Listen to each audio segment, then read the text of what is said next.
Hi, I'm ED-SKaR and welcome back to part 2 of my M3 Halftrack by Warlord Games. If you missed it, you'll find a link to part 1 in the description. In the first half, I built the model, created some additional crew figures, and got it all ready for painting. And now, in part 2, I'll take it from bare plastic to a finished and painted model. To kick that off with some simple basic airbrush work. And I really don't like airbrushing, it's such a finicky piece of kit, especially as mine is a cheap one, but it can get some basic stuff done a little faster and smoother than with a bristle brush. I've seen some videos recently painting in a style known as modulation, which is similar in some ways to highlighting and shadowing to imply a light source. Modulation, however, uses dark and light to bring out each part, the edges in the centre of each module, as it were, of the model. And as I thought that was interesting, I might give it a go, and to start off with, we'll use some black, or rather I started with a grey primer, now it's black with the airbrush. But rather than just painting the black onto the parts of the model that are going to be black or very dark in tone, particularly for the modulation technique, the black also goes at the edges of each of the armour panels and any recesses of the vehicle. That also includes the detached parts of the vehicle that I've stuck to a piece of sprue so that they don't get lost. On top of that, going over more of the model, including the crew, is a dark green. For each of the armour panels, I'm aiming to get about 3/4 of the surface covered with the dark green, including covering all of the black. And this is all of the edges and all of the low parts, and kind of bringing it into the middle, which I'm kind of leaving alone for the moment. Anywhere where the green's gone over the black is a little bit darker, but it's a lot more subtle than I had hoped. The last step of the modulation, until we get on to the weathering later on, is base coating a lighter green. And whilst I couldn't help myself but focus this on higher parts of the model, the idea of modulation is also to focus this on the middle of each of the armour panels or each of the features or modules of the model.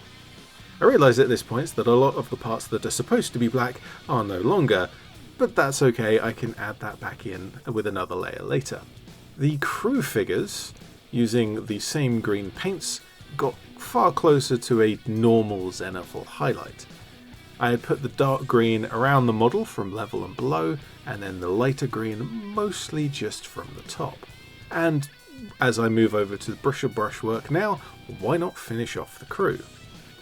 There are a few little details in these models, the boots, the puttees, the belts and pouches of course, and we can get into the puttee versus gaiter argument in the comments, but the files I used for the legs have puttees. I also put a base coat of brown on the skin, which shows me the overall hues that the model will end up being now with everything base coated. However, I'm not entirely happy with just how much green there is. I'll let you into a little secret that these crew models were a test for my US infantry that I haven't painted yet. Whilst I will carry on with the overly green look, I really do think I need to break it up with some other colours. There's also a little bit of metallic going on the rifles and the bayonet, and oh boy did this metallic paint give me some issues later on, but at this point my idea of painting all of the MGs on that little sprue has failed. Several of the pieces broke off. Thankfully they're not damaged, they just separated, and I painted them up separately. To make things simple for a whole army with multiple vehicles and many infantry, I'm allowing myself the quick shading technique of a wash. I made up an ink wash a few months back and I've used a fair bit of it already. I usually prefer to paint in a more deliberate style, but a wash is a very quick and easy technique for when you're painting a large number of models quickly. And after that, pretty much the Caucasian skin is the only thing needed to get the crew models finished. There's maybe a little bit of detail missing. The green zenithal and wash has been far smoother than I'd have preferred, but these will be mostly hidden inside the vehicle, and it's good practice for my army anyway. I do know how I can improve things for them, but these crew models are okay for this paint job today. Another thing I don't usually use, decals. They have betrayed me many times before. In fact, they have failed me more often than they have worked, from multiple companies, multiple techniques, and over many years. And because of this, I've defaulted to freehanding, and because of that, I haven't used a decal in 15 or 20 years maybe. Freehanding is just faster, easy to apply, far more reliable, and even if it's a little bit messy, it often looks better than a decal with that kind of bump that you get around the edge. So, long story short, too late, I thought I'd give it a go, just to see if my memory picking out all of the bad bits about decals, and can I do any better now? Soak the star decals in water, wet the surface, and wiped the decal over, giving them just a little nudge so that they would be nice and level. One extra thing I did at this point to reduce the epic shininess of the decal was a matte varnish, which unfortunately then just stands out as an overly matte area around the star, but oh well. Before I drown this thing in the black wash that the crew already have, I'll get some of the other details picked out as well. The tool handles in brown here, and the mines on the side in grey, and the jerry cans as well. With a darker grey, I went over the parts of the model that shouldn't be green, but also shouldn't quite be black like the tyres. The biggest piece of not green is the interior, with the black floor, which will get metallic later on, and brown for the seats.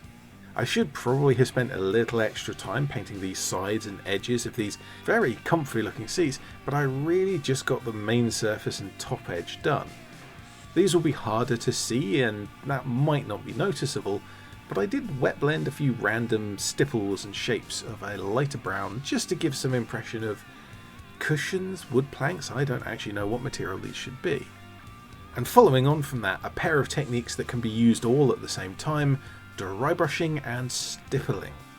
Usually blacks and browns can be used to imply damage, dirt and rust on metal vehicles, and if I dry brush around the front, around the wheels, it seems like scratches and dings from driving, and if I stipple using the exact same paint and the exact same brush around the rest of the model, that can show more general paint chips and dirt. Adding to that some light grey, much more subtly, this gives more of a light dirt impression around the model, but those stipples also appear as specular highlights of damaged metal. Or they would if I wasn't about to darken it all with a wash. But the final thing before I put that wash is the problematic metal paint. You might be able to see here that it looks not so much shiny as sparkly. I'm not sure why it behaves this way. The first time I used this paint it came out beautifully. Ever since then it's just had this kind of flaky, chunky, sparkly look. I've mixed it, I've stirred it, I've decanted it and kind of thoroughly beaten it to try and mix it as well as I can.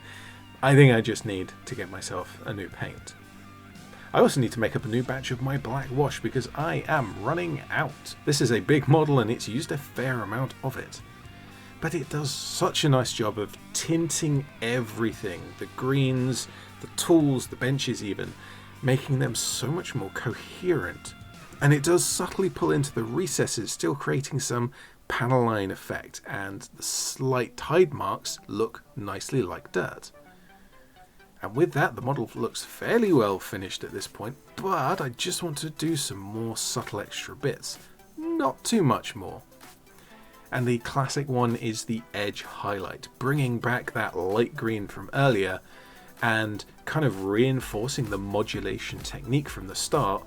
We've got these darker shapes around the edges of the panel, the lighter shapes in the middle, and edge highlighting around the edge really frames each piece of the model.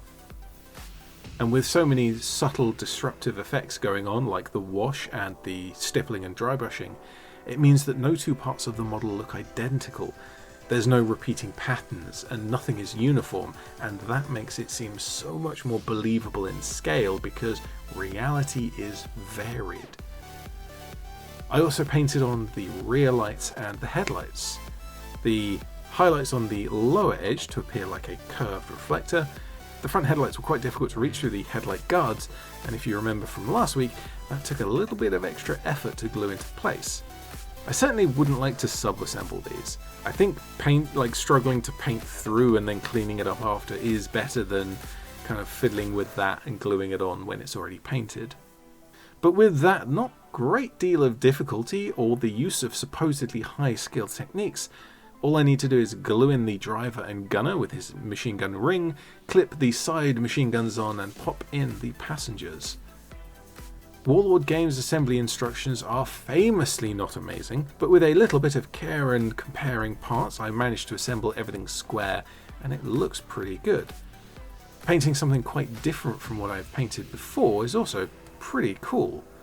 The only half-track I've ever done before was for my orcs, but maybe there's another one up soon. Painting, as you saw here, was all fairly easy, taking a few hours. It is a larger model after all, much bigger than a single infantry soldier, but quite fun overall. I've learned some things along the way, and I've tried out this new modulation technique that I haven't tried before, and I've learned some stuff about my infantry models that maybe I need some more variety in colour there. Well, if you have any questions or suggestions, there is a comment section down below. On your way past, there's also a description box that you can have a look at.